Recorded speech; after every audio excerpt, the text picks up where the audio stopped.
Bonsoir, bienvenue dans votre magazine 7 jours en Martinique. Comme chaque semaine, un invité est avec nous pour réagir à l'actualité martiniquaise. Nous recevons pour cette édition le maire du Prêcheur, également tête de liste du mouvement Nous Peuple Là. Marcelin Nadeau, bonsoir. Bonsoir, bonsoir aux téléspectatrices et téléspectateurs de Zouk TV. Comment allez-vous? Très bien, ça va. Oui. Alors une polémique a animé... Il est encore temps de souhaiter tous mes vœux de bonheur, de santé à toutes les Martiniquaises et tous les Martiniquais. Et individuellement et au niveau familial, personnellement au niveau familial, mais aussi de combativité, de vigilance collective. Une polémique, je le disais, a animé la semaine. Marcel Bourgade, militant du Modémas et de Nous Peuple Là, a déposé un recours devant le Conseil d'État contre le non-respect de la parité des listes menées par Alfred Marie-Jeanne et Serge Letchimy aux dernières élections de la CTM et demandant l'annulation des élections de la CTM au final. Un procès d'intention vous a été fait sur votre participation à ce recours. Vous avez pourtant positionné Nous Peuple Là comme une force politique alternative à celles qui sont sur le devant de la scène politique. Qu'en est-il, Marcelin Nadeau? Alors justement, il faut bien expliquer que c'est Marcel Bourgade, en tant que citoyen martiniquais, je dirais grand et vacciné, qui a fait un recours. Et il ne s'agit en rien qui est, bien sûr, Marcel est par ailleurs, c'est vrai, membre du Modémas et de Nous Peuple Là, mais pour refaire son recours, il n'a eu besoin ni de l'aval du Modémas, ni de l'aval de Nous Peuple Là. Donc il a décidé de faire un recours. D'ailleurs, il faut préciser que, d'une part, que Marcel Bourgade avait déjà fait un recours avant le premier tour contre les listes, contre l'État déjà, pour n'avoir pas invalidé les listes à la fois de Serge Letchimy, d'Alfred Marie-Jeanne et de M. Virasamy. Et puis effectivement, il a été retoqué donc, sur ce premier coup-là.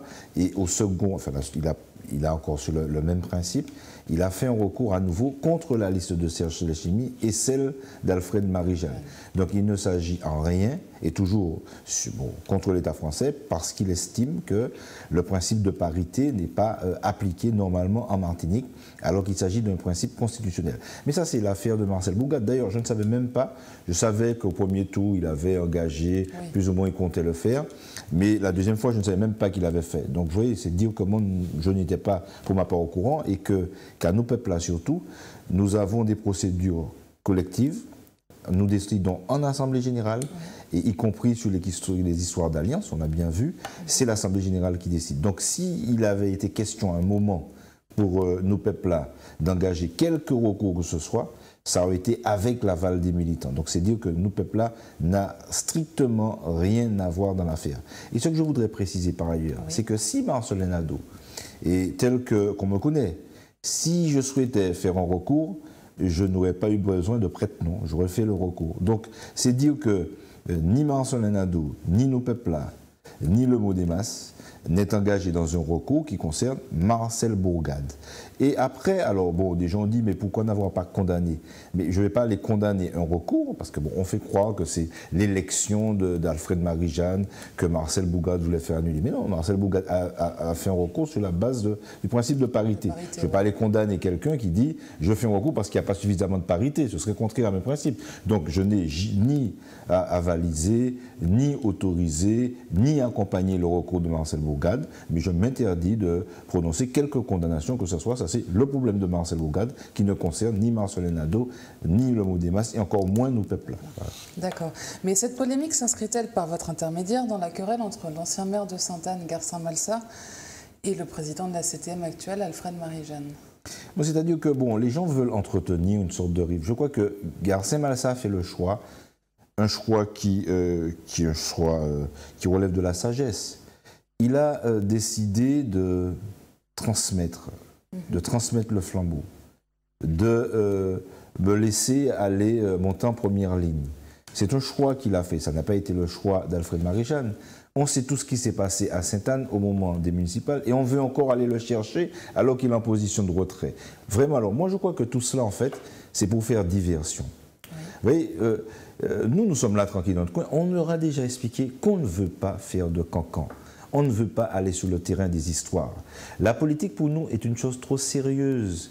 Il y a des problématiques fondamentales qui se posent dans ce pays. Et nous voulons proposer à la Martinique, au peuple martiniquais, un projet alternatif que nous voulons construire en dehors des deux pôles de la bipolarisation qui caractérisent la société politique martiniquaise, avec d'un côté le PPM et ses alliés, et de l'autre, le MIM et ses alliés. Et on voudrait nous enfermer dans cette logique. Alors pour les gens du MIM, puisqu'on n'est pas avec eux, on est forcément contre eux.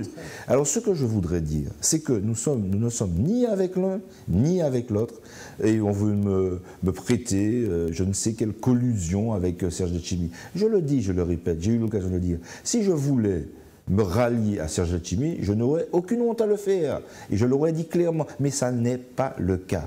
Ce que nous voulons faire à nos peuples-là, c'est construire une troisième voie, une voie pouvant porter, je veux dire, un projet alternatif nécessaire au pays sur les grandes questions que sont le chômage, le développement économique, l'aménagement, la mobilité, le transport, les personnes âgées, les personnes en situation de handicap, la question des femmes, etc., etc. Il y a suffisamment de questions. Oui, bien sûr, pour nous consacrer à cela et pas à autre chose. Le peuple est une entité à part entière, en définitive. Absolument, avec ces instances autonomes, et nos peuples-là comptent exister en dehors de cette logique de la bipolarisation parce que la Martinique a besoin d'en sortir. Comme nous disions pendant la campagne, il faut que cette société martiniquaise respire et qu'elle commence à respirer à travers justement la politique, en ouvrant les portes, ouvrant les fenêtres, sortir de ces histoires, sortir de cet enfermement, de cette nasse qui est la bipolarisation, justement pour permettre aux gens de discuter, de débattre, d'échanger, parce que c'est du débat que jaillit la lumière. C'est pour ça que nous disons que nous assumons nos convictions. Nous ne prétendons pas détenir la vérité, mais nous avons des convictions que nous affichons et nous sommes prêts à débattre politique avec toutes celles et tous ceux qui souhaitent débattre politique et exclusivement politique. Très bien. Alors dans la polémique, toujours, il y a eu cette semaine une autre polémique concernant le lycée de transition de Bas-Maternité à Redoute.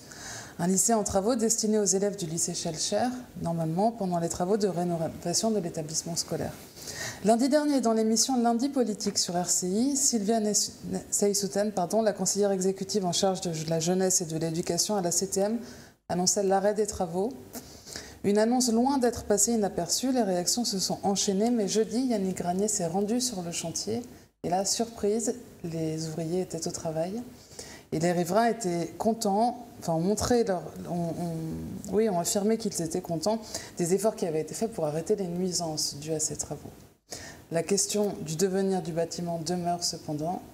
Reportage de Yannick Granier. Les travaux du lycée de transit de Bas-Maternité ont été plusieurs fois revus et la livraison n'est toujours pas à l'ordre du jour. En début de semaine, une élue de la CTM annonçait même l'arrêt de ces travaux. Propos rapidement démentis par un autre élu de la collectivité. En réalité, il s'agissait juste de l'arrêt d'une machine en particulier qui dépassait le nombre de décibels autorisés à 1 mètre du chantier. Nous en avons profité pour demander aux riverains du quartier si, suite à leur pétition, les travaux avaient été réaménagés de manière à ne plus importuner les occupants des habitations proches du chantier. Maintenant, c'est terminé. Rien du tout. Rien du tout. Ça marche très bien. Je me sens assez bien parce que j'avais la grippe avant, je attrapais par rapport de la poussière. Mais maintenant, c'est terminé. Il y a moins de poussière ici. Depuis qu'on a fait la pétition, mais la poussière est toujours là. Pas autant, mais il y en a. Ils ont fait le nécessaire. Ils ont mis des bâches. Je suis asthmatique et j'ai divers insuffisances cardiaques et aussi insuffisance respiratoire. C'est pas comme avant. Il y a très peu de choses. Et on a nettoyé, on a fait tout ça, oui. Une amélioration notable donc, selon les riverains. Reste maintenant à savoir ce que deviendra le bâtiment après la fin des travaux. Alors, Daniel Marie-Sainte, porte-parole de la CTM, avait également démenti l'arrêt de ces travaux. Marcelin Nadeau, vous encouragez la clarté du débat politique, du débat démocratique, affirmant que ce n'est pas dans la confusion que les problèmes martiniquais se régleront. Qu'est-ce que vous inspire ce genre d'annonce confuse, finalement, déclenchant de vives réactions chez les uns et chez les autres, notamment chez les parents d'élèves? Alors, sur la question du lycée Schellcher, veuillez m'excuser, mais j'ai toujours eu la position suivante. Comme moi, je suis un des cadres administratifs du lycée Schellcher, donc je suis donc fonctionnaire et tenu à l'obligation de réserve. C'est toujours la position que j'ai adoptée. C'est pour ça que j'essaie autant que possible de ne pas parler du lycée Schellcher, pour ne pas porter préjudice aux intérêts de la communauté scolaire de l'Essay-Chelcher. Mais ce que je dois dire, sur les dossiers en général de ce type, oui, voilà, d'une façon plus générale. Oui, générale, sur les questions. Bon, bien sûr, bon, je pense que, alors, je ne vais pas me mêler du choix qui a été fait, j'ai mon idée de tout cela, mais ce qui est important aujourd'hui, c'est de trouver à concilier, en fait, un intérêt général qui est de construire un espace réservé à l'éducation, à l'enseignement destiné aux jeunes Martiniquais. Et de l'autre, respecter un petit peu la tranquillité des riverains qui sont touchés par des nuisances, etc. Moi, je crois que c'est le juste milieu et tout ce qui doit être fait, parce que nous prenons aussi l'idée de démocratie participative, doit l'être non seulement dans la clarté, dans la transparence et dans la clarté des positions, c'est-à-dire savoir prendre une décision, enfin. Mais le processus de décision doit absolument associer l'ensemble des acteurs et des partenaires. Les riverains, effectivement, et je crois qu'il y a toujours moyen de trouver des solutions si on les cherche. D'ailleurs, ce qu'il faut noter quand même, on a l'impression que quand on fait de la démocratie participative, on a l'impression qu'on perd du temps. Alors que c'est pas le temps que l'on croit perdu, c'est du temps de gagner. Parce que vous voyez bien tous les problèmes. Si en amont, bien en amont, on consulte toutes les parties concernées par une opération, eh bien, on limite justement en fait les oppositions qui peuvent subvenir tout au long du processus et tout au long du chantier. Je crois que ça c'est important. Donc la participation, la concertation et pouvoir concilier les intérêts, enfin l'intérêt général d'un côté et puis la tranquillité bien sûr des riverains de l'autre. Mais est-ce que selon vous c'est l'illustration d'un désaccord au sein même de la CTM? Ça je n'en sais rien. Je ne sais pas. J'ai l'impression quand même que au sein même de la CTM, peut-être que bon. Alors il y a deux choses. La première, c'est que c'est une institution qui se met en place. Oui, donc le temps que les choses se mettent en place, je pense que il y a des conditions matérielles de travail qui peuvent expliquer qu'il y ait des sortes de discordances. Mais après, ce que je crois, mais attendons, on verra bien. Moi, vous savez, on a toujours exprimé un certain nombre de réserves. Pourquoi? Parce que nous pensons que vous avez d'un côté des gens qui ont dit pendant longtemps qu'ils étaient proches des intérêts de certaines catégories d'entreprises en Martinique, d'un développement endogène, et de l'autre des gens qui qui défendent plus l'idée d'intégration, qui défendent plus des valeurs néolibérales. Moi, je me pose la question de savoir comment on peut concilier ces deux orientations contradictoires. C'est pour ça que j'émets des réserves. Maintenant, wait and see, on verra bien. Je ne veux pas présager de quoi que ce soit. Et j'espère au contraire, parce que je ne souhaite pas non plus, et nous ne souhaitons pas que les choses aillent plus mal pour la Martinique et pour les Martiniquaises et les Martiniquais. Donc souhaitons que ça aille mieux, mais nous émettons les plus grandes réserves. Et ce que nous disons, c'est pour ça que nous appelons à la vigilance. Nous disons qu'il faut être très vigilant, que tout ne va pas se jouer au sein de l'institution CTM. Déjà, l'État français garde beaucoup de leviers. Donc il s'agissait aussi de mobiliser, il s'agira aussi de mobiliser, de se mobiliser, de s'organiser pour imposer des rapports de force favorables au peuple, à l'endroit de l'État français, à l'endroit des dirigeants aussi de la CTM. C'est ça qui est important. Donc nous, en fait, nous ne donnons aucun blanc-seing à qui que ce soit, aucun chèque en blanc à qui que ce soit. Nous disons, comptons sur notre mobilisation et notre détermination à faire évoluer les choses dans l'intérêt du peuple, enfin de la majorité sociale de ce pays. Et de la Martinique d'une façon. Non, bien sûr, en général, mais c'est la majorité sociale, c'est l'essence même, je veux dire, la substantifique moelle de la Martinique. Alors une autre actualité qui touche la Martinique actuellement, c'est le virus du Zika. Un plan de lutte contre le moustique qui transmet la maladie a été mis en place. Les collectivités réagissent. Mercredi, par exemple, la ville de Fort-de-France a mené une opération de démoustication du groupe scolaire Morne-Calebasse. Un reportage de Manuel Amon-Louis. La ville de Fort-de-France intensifie sa lutte contre les moustiques pour contrecarrer l'épidémie de Zika. Une opération de démoustication s'est faite dans les écoles primaires et maternelles de Morne-Calebasse par les services d'hygiène et de santé de la ville. Un puissant insecticide a été pulvérisé dans tous les coins et recoins des salles de classe, des toilettes ou encore des débarras. C'est un nuage de fumée qui prend carrément toute la pièce pour elle. De toute façon, ça va un peu dans tous les coins. Mais on conseille quand même de plus pulvériser, là il fait quand même plus sombre. C'est là qu'ils sont se cacher et sous les meubles. La désinsectisation des écoles n'est pas le seul moyen utilisé par la municipalité foyalaise. Pour lutter efficacement contre la propagation de la maladie, la ville met en place de nombreuses autres opérations spécifiques comme l'enlèvement des VHU, la destruction des gîtes larvaires chez les particuliers ou encore le nettoyage des caniveaux. La ville en permanence a une équipe qui, toute l'année, fait des visites domiciliaires, fait des opérations comme celle-là, dans les écoles, dans tous les bâtiments publics. C'est donc l'une des missions du service hygiène de la ville. Il y a également aujourd'hui une attention particulière qui est portée sur les chantiers de la ville, parce que souvent sur les chantiers, il y a soit du matériel, soit des eaux stagnantes, enfin des choses qui peuvent retenir les moustiques. Donc on a saisi le préfet pour l'État, la CTM et les sociétés d'HLM, les commerçants, pour leur demander de faire attention que là où ils sont, il n'y ait pas de gîte qui soit entretenu. Il n'existe aucun traitement ni vaccin contre le Zika. La vigilance de tous, des organismes publics aux particuliers, doit être accrue pour en limiter la propagation. Toujours concernant le virus du Zika, jeudi matin, Marisol Touraine, la ministre de la Santé, était l'invitée de Jean-François Achilly sur France Info. Elle a réagi sur l'épidémie en recommandant aux femmes enceintes de ne pas se rendre en Martinique, en Guyane et dans les territoires d'outre-mer. Dans un communiqué, Serge Letchimy a critiqué l'annonce de la ministre en rappelant qu'il est nécessaire de travailler à l'éradication du Zika, les femmes enceintes vivant aussi en Martinique. Il a insisté sur le fait qu'une mobilisation locale et nationale s'impose, comme cela avait été fait pour le chikungunya il y a 2 ans. Ce jeudi matin, toujours, la ministre de la Santé a également annoncé le départ pour la Martinique d'une équipe de renfort sanitaire. Yannick Granier a recueilli la réaction d'un directeur d'agence de voyage. Reportage. Le stade d'épidémie est atteint en Martinique concernant le virus du Zika.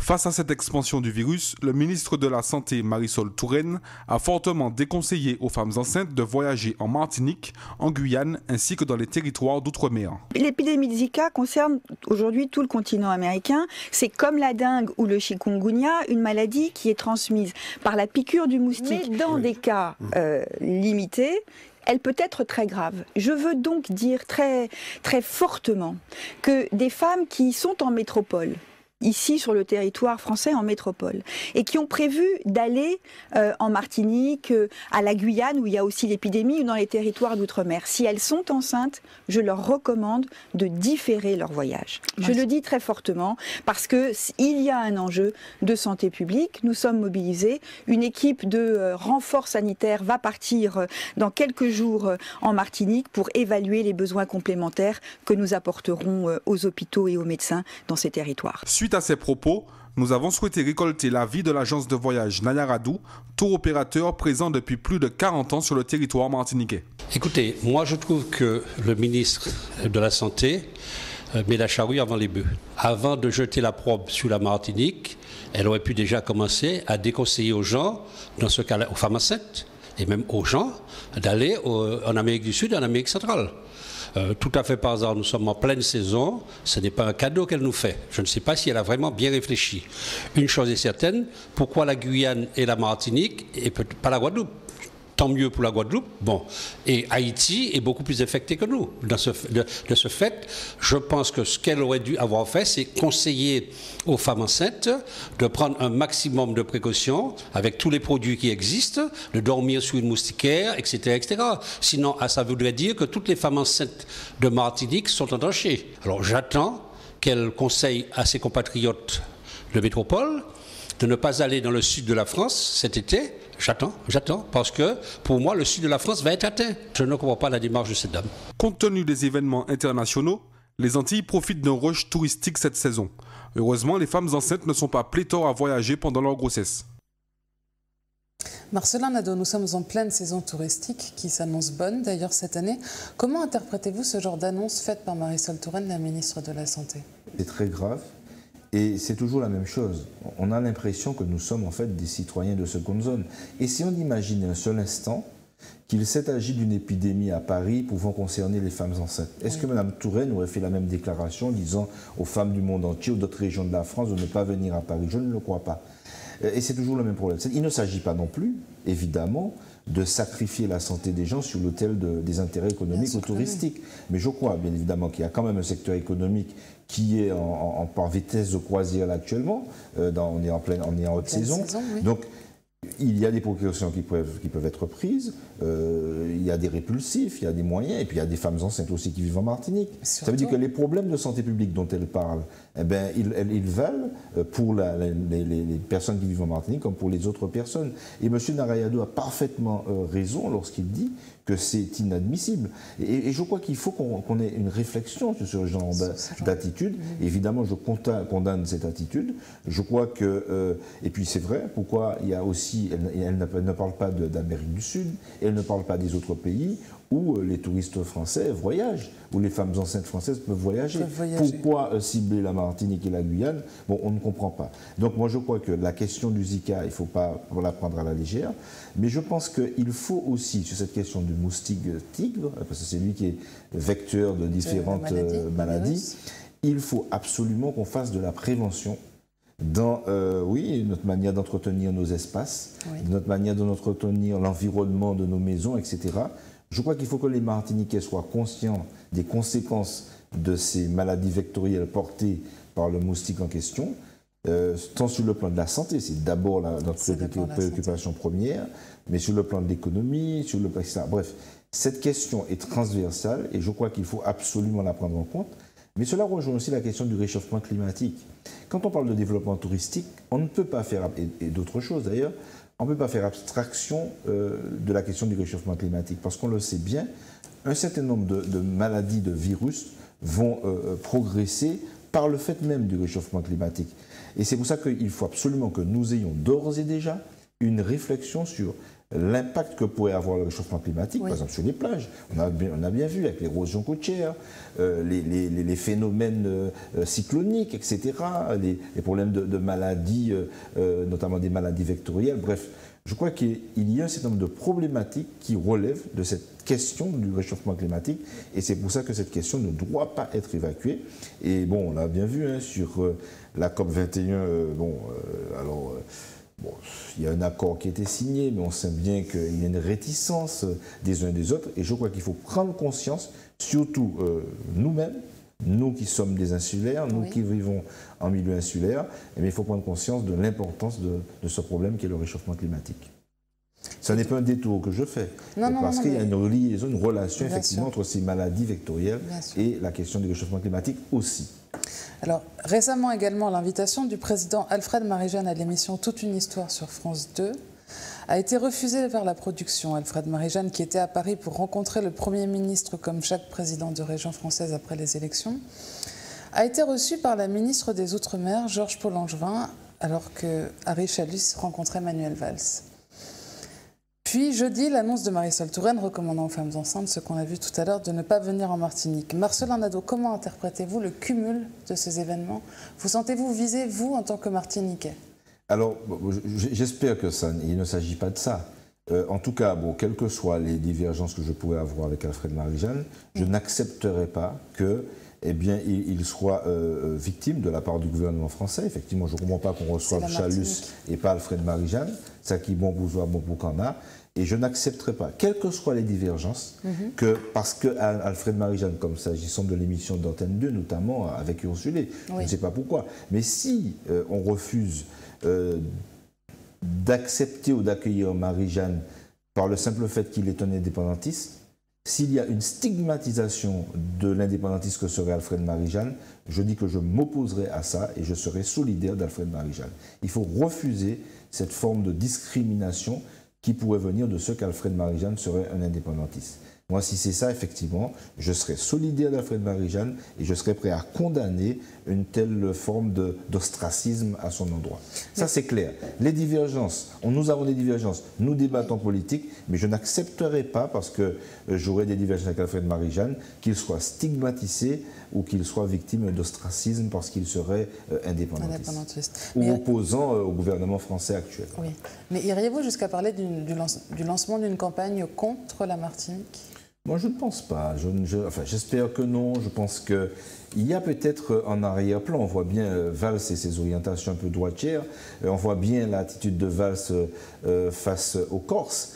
Oui, il y a une attitude qu'on n'a pas compris. D'ailleurs, il y a beaucoup d'un écrivain corse, notamment, qui s'est élevé contre l'attitude de Valls. Ça ne m'étonnerait pas que Valls ait une attitude bizarre vis-à-vis d'Alfred Marie-Jeanne parce qu'il serait un indépendantiste.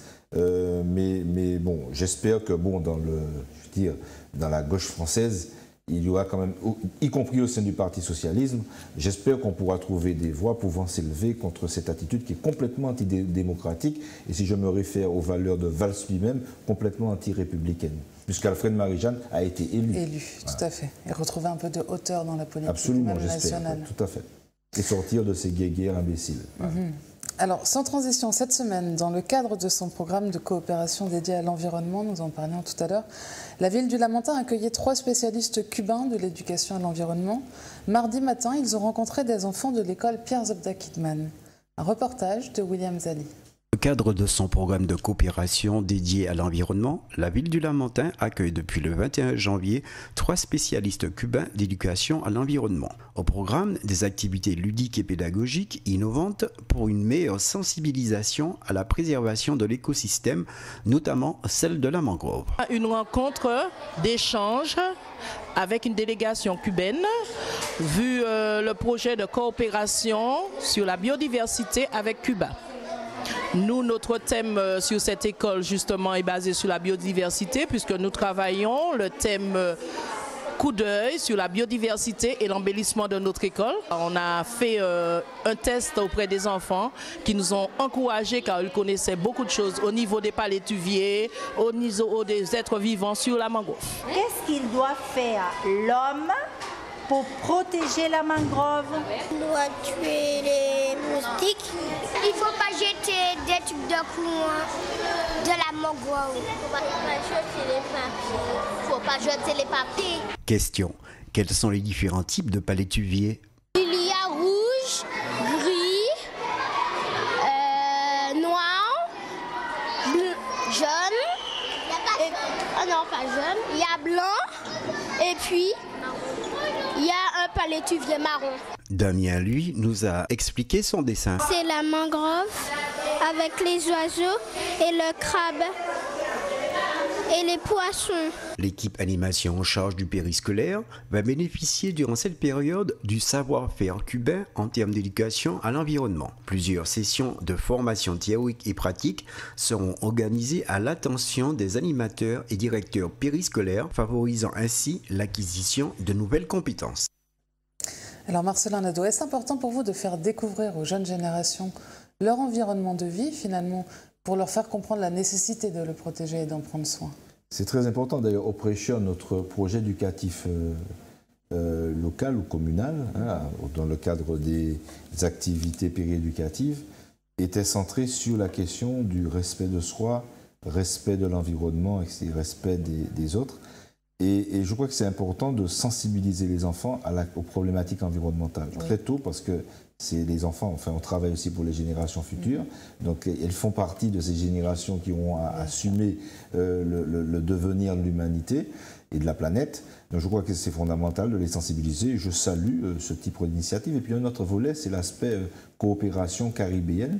Cela montre que la Caraïbe, bon, des fois quand on regarde la Caraïbe, on a l'impression qu'on a tout à leur portée.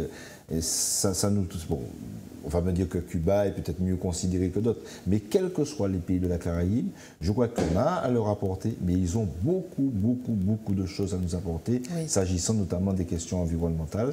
Et c'est pour ça qu'il faut développer la coopération. D'ailleurs, dans les 50 actions de la liste Nous Peuple, nous proposions justement de développer cette coopération caribéenne et de développer cette éducation, cette sensibilisation à l'environnement. Et mon rêve, vous savez, on a un projet de réserve régionale au Prêcheur.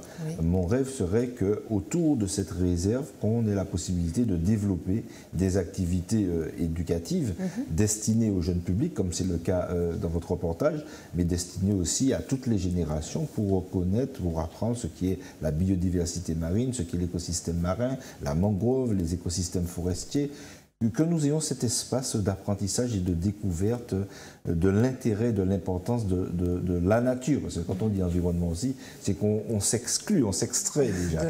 Mais on est dedans, donc de la relation entre l'homme et la nature. Alors, parlons de la société martiniquaise. Maintenant, cette semaine, jeudi, Contact Entreprise présentait les résultats d'une étude menée sur les conflits sociaux et les répercussions dans la vie quotidienne. Jean-Pierre Zabulon y était, reportage. Ce matin, les résultats d'un sondage Ipsos Antilles commandité par Contact Entreprise ont été rendus. Ce sondage leur est apparu important pour connaître l'état de l'opinion concernant les effets de certains comportements de grève qui ont pour conséquence bien souvent de s'attaquer à des victimes collatérales et surtout qui dégradent l'économie générale. Qu'en est-il ressorti ? Alors, on en retient que, d'une part, les Martiniquais sont très attachés au droit de grève. C'est un droit sacré inscrit dans la Constitution, mais qu'ils sont également très attachés au droit de circuler, au droit de travailler et au droit d'accéder à l'entreprise en cas de conflit. Donc ce sont deux droits qui doivent être mis au même niveau. C'est d'ailleurs une posture que nous avons au sein de Contact Entreprise et qui est complètement confirmée par l'état de l'opinion. Il ne s'agit pas d'opposer l'un par rapport à l'autre, il s'agit de mettre ces deux droits au même niveau. Le droit de faire la grève, oui, mais aussi le droit de travailler, le droit de circuler, le droit d'accéder à son entreprise. Je crois qu'ici, malheureusement, on fait l'amalgame entre le concept de grève et le concept de blocage. On a tendance à considérer qu'un blocage égale une grève, alors qu'en réalité, ce sont deux choses différentes. Une grève n'est pas un blocage n'est pas une grève. Donc quand on fait grève, on arrête de travailler et on manifeste son mécontentement. Mais quand on bloque, là, on commet un acte illégal qui ne correspond pas au droit et qui souvent empêche à d'autres d'accéder à leur droit de circuler et leur droit de liberté. Nous sommes donc allés voir Éric Bellemare, le secrétaire général de Force ouvrière Martinique, qui nous a donné son opinion sur ce sondage. Quelles sont les conditions de ce sondage, hein? Parce que moi aussi, je peux faire un sondage et puis vous affirmez tout à fait le contraire, que 75%, même 90% de la population est pour la lutte des travailleurs. Le deuxième niveau, c'est de dire, mais vous pensez qu'un travailleur, par plaisir, se mobilise et se met en grève? Non. Si un travailleur est en grève, c'est parce qu'il a des raisons d'être en grève et qu'on arrive, la grève, c'est le dernier maillon, la dernière étape d'un long processus où tous les éléments du dialogue social n'ont pas fonctionné. Donc le travailleur, qu'est-ce qu'il a, lui? C'est sa force de travail et son outil de travail, donc il arrête de travailler lorsqu'il ne peut plus. Le sondage en question indique que 72% des Martiniquais considèrent qu'il y a trop de grèves en Martinique, 3/4 des Martiniquais considèrent que les mouvements sociaux sont pénalisants pour le développement économique de l'île. Il indique aussi toutefois que les Martiniquais sont très attachés au droit de grève qui constitue un droit fondamental des salariés pour la quasi-totalité, 93% d'entre eux. Alors Marcelin Nadeau, que pensez-vous des conclusions de cette enquête? Alors Éric Bellemare a raison, c'est-à-dire qu'on peut faire dire au sondage ce qu'il veut qu'il dise. Hein. On le voit bien, M. Derinal a la position de Contact Entreprise, encore qu'il soit ouvert sur certains aspects. Mais je crois que sur cette question-là, alors bien sûr, le droit de grève est un droit fondamental, la liberté de circuler, tout ça aussi. Mais ce qu'il faut savoir, c'est que quand il y a blocage, on a l'impression, parce que c'est implicite, ça n'est pas dit de façon explicite, mais c'est implicite, c'est de dire que quand il y a blocage, c'est forcément les salariés qui ont tort. Ils bloquent, mais s'ils bloquent, c'est bien parce qu'il y a un déficit, ou une difficulté au niveau du dialogue social. Donc ce qu'il faudrait, mais je veux dire qu'il appartient à toutes les parties de contribuer à une certaine qualité du dialogue social. Et quand le dialogue social n'est pas un dialogue de qualité et que ça mène au blocage, ce n'est pas forcément de la faute des salariés. Il ne faut pas tout de suite dire que c'est les salariés qui sont responsables des blocages.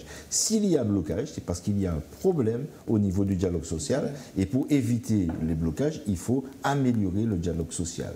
Et je crois que Éric Bellemare a raison de dire aussi que ça n'est pas par bon plaisir que les travailleurs déjà se mettent en grève, parce que ça a un coût. Alors, s'ils se mettent en grève et qu'ils vont jusqu'à bloquer, c'est parce qu'ils peuvent avoir l'impression que le fait simplement de faire grève ne suffit pas. Et cela relève effectivement de la qualité du dialogue social. Donc, il appartient à la fois aux chefs d'entreprise et aux salariés, aux responsables syndicaux, de travailler à l'amélioration du dialogue social. Mais il ne faut pas dire que quand il y a blocage, c'est la faute des salariés de façon trop systématique, je trouve. Voilà. Alors, Marcelin Nadeau, quelles sont les perspectives pour le mouvement Nous Peuple? Alors, je crois que nous sommes... Alors, aujourd'hui, nous sommes nous nous structurons, nous nous organisons. Nous avons eu 2 assemblées générales. Une première au prêcheur le 10 janvier dernier. Nous avons fait un bilan des élections. On a fait une analyse des élections. Et nous avons tracé quelques perspectives. Et pour approfondir ces perspectives, nous nous sommes à nouveau réunis hier soir,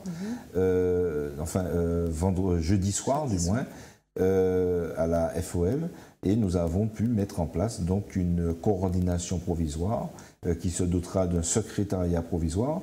L'objectif étant effectivement d'entretenir, de maintenir et de structurer la dynamique, mais surtout d'organiser un congrès fondateur, un congrès constitutif qui doit avoir une dimension internationale, un congrès que nous citions vers le mois d'avril. Très bien. Et vous allez continuer en attendant vos actions sur le terrain en Martinique? Absolument. Nos actions, quand ils commencent à structurer, à ouvrir, vous savez qu'il y a un certain nombre de questions importantes. C'est la question de la transition énergétique. Il y a cette fameuse centrale, soi-disant biomasse bagasse, etc., mais qui nous préoccupe beaucoup. Bref, il y a la question aussi de la suppression de 35 postes au niveau de l'éducation. Donc il y a un certain nombre de questions qui nous préoccupent et nous n'allons pas évidemment rester les bras croisés. Nous essaierons autant que possible d'être à côté de tous les acteurs qui se battent pour que d'un côté il n'y ait pas une implantation de cette centrale et que de l'autre mes 35 postes ne soient pas supprimés de l'éducation. Et puis beaucoup d'autres questions encore bien évidemment. Très bien. Merci beaucoup Marcelin Naudot d'avoir répondu à notre invitation. C'est la fin de cette édition. Merci à vous, chers téléspectatrices et téléspectateurs, de nous avoir suivis.